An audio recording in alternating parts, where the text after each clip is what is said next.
Hoje, mais uma análise do conto Machadiano para o Paz 2, O Enfermeiro. Roda a vinheta aí.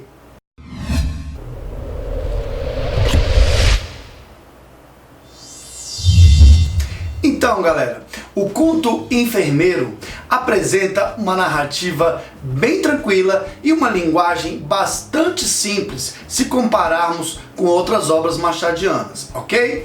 Alguns colocam esse conto, inclusive, entre os mais famosos do Machado, do lado de A Cartomante, Missa do Galo, entre outros.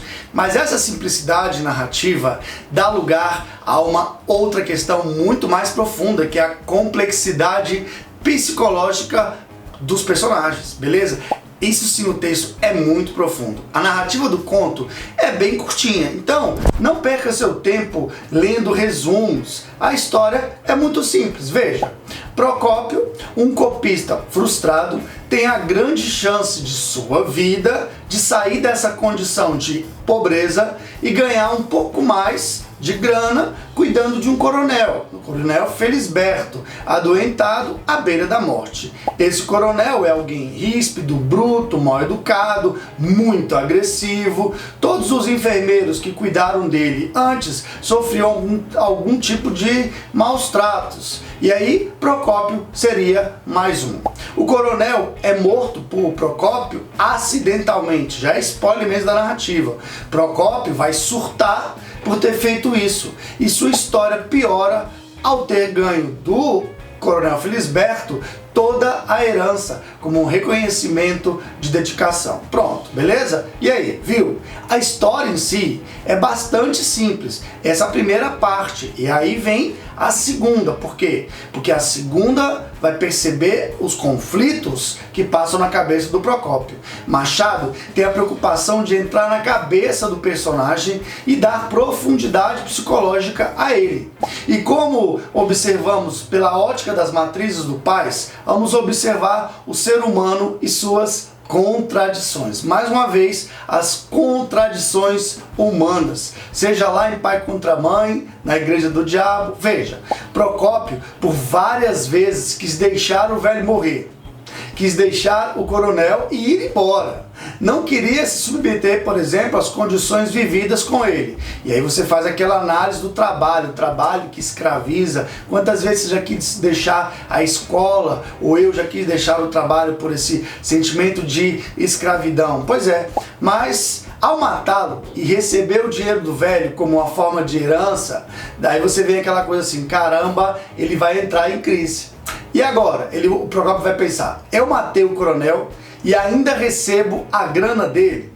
Eu matei o coronel e as pessoas ainda me aplaudem, porque as pessoas estão falando, Hélia, você superou, você aguentou tudo, olha, ele era muito difícil. E aí ele vai de novo, eu matei o coronel e minha consciência, vivendo com o dinheiro que ele deixou, como é que tá? Como é que é isso? Veja que esse conto traz uma reflexão machadiana clássica, a essência versus a aparência. Aos olhos do vigário lá que arrumou um emprego para ele, das pessoas que conheciam o coronel Felisberto, Procópio mereceu aquela herança. Procópio, um homem bom, nunca teria cometido um assassinato, afinal, ele já estava para morrer. Olha a justificativa do conto, beleza. Mas a consciência do Procópio estava lá gritando, assassino, assassino, assassino, ou seja, o ego social versus o id social. E aí, será que ele não fez um favor à sociedade matando esse velho agressivo que inclusive já estava à beira da morte? Poxa, pesado, né? E aí pensa, se ele estava caindo, eu só dei um empurrãozinho, que mal eu fiz, ele já estava morrendo, ele até durou mais, o vigário até comenta, cara, ele durou muito. Não, você matou um ser humano. E aí? Agora você ganha sua herança e tá tudo bem? Então pensa a mente do Procópio fazendo essas perguntas. Veja que são perguntas que o Procópio faz, mostrando a contradição humana e os conflitos existenciais entre o ser né? Se ele foi reconhecido como um cara que deu o gás, mas a mente dele fala, você é um assassino. Ou o T, pô, o que eu tinha lá não era legal e agora o que eu tenho que é grana é legal. Olha o conflito aí entre o ser e o T. Veja que tanto o Coronel Felisberto, olha a ironia na contradição do nome do personagem ranzinza, Felisberto. Pois é, veja, bruto e socialmente triste. Ó, Felisberto construiu uma identidade de repulsa social e que nem a sua morte trouxe comoção ou preocupação de se entender o que realmente aconteceu. A sociedade agradece, olha que pesado. A morte do coronel trouxe ascensão social para Procópio, que era um assalariado. Olha lá, veja que é a característica do microrrealismo machadiano para a gente perceber o macro social. Essa percepção do microrrealismo faz com que fiquemos presos apenas na narrativa e não percebemos o conto do que se passa no mundo por meio do conto. E aí veja que é a mudança de governo do país. Veja que agora temos uma nova classe surgindo e uma necessidade social de transformar um assalariado em classe média, ou em criticar a burguesia que havia ascendido durante o romantismo. E nessa ascensão social discute-se ética. E aí? Ele faz algo certo deixando-se levar pela raiva, pelo id? Ele faz uma coisa errada? Ele está errado deixando se levar pela ira?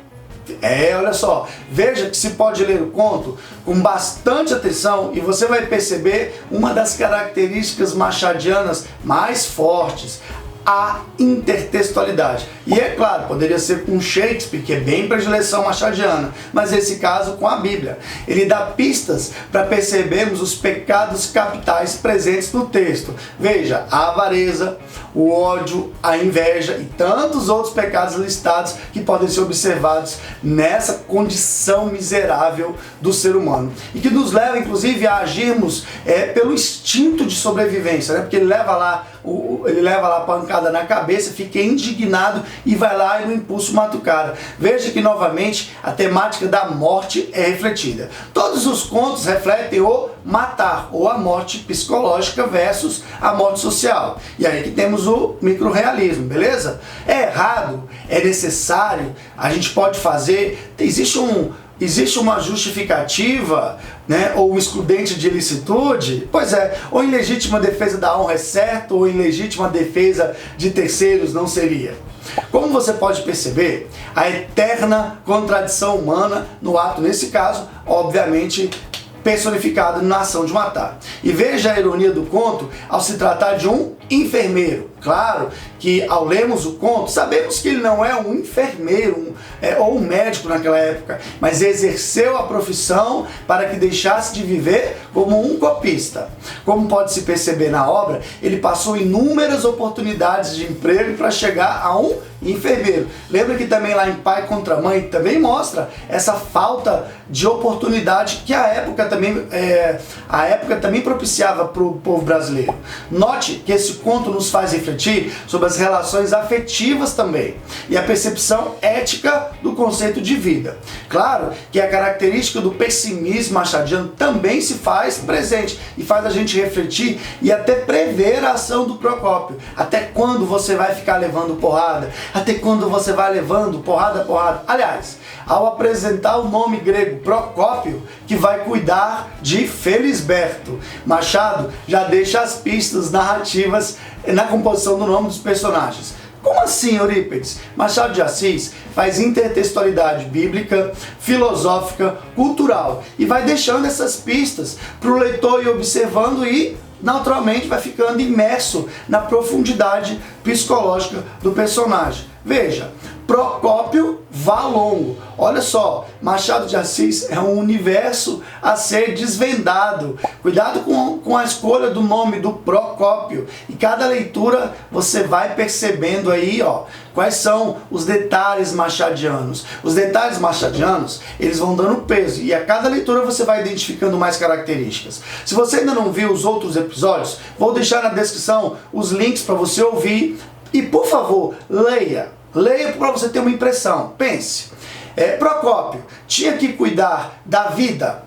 Pois é, ele tinha que cuidar da vida. Irônico, né, Procópio? Beleza? Sim. Uma das características machadianas perceptíveis nesse conto é essa questão. Cuidar da vida de quem? Do Procópio ou do Felisberto? E ainda deixo você mais reflexivo. A história se passa na cabeça do Procópio longos anos depois do acontecido. Então, Procópio deixou essa confissão, ou seria um testamento? Lá em Quincas Borba e lá em Memórias Póstumas de Brás Cubas, de novo, tem-se essa discussão do testamento, deixar herança para o outro. Ó, Quincas Borba tem essa pegada. Veja também que há nesse conto a metalinguagem machadiana. Na verdade, lá atrás, no início do conto, você já fica naquela dúvida. Para quem é apaixonado por Machado, percebe quando ele fala assim, e aí?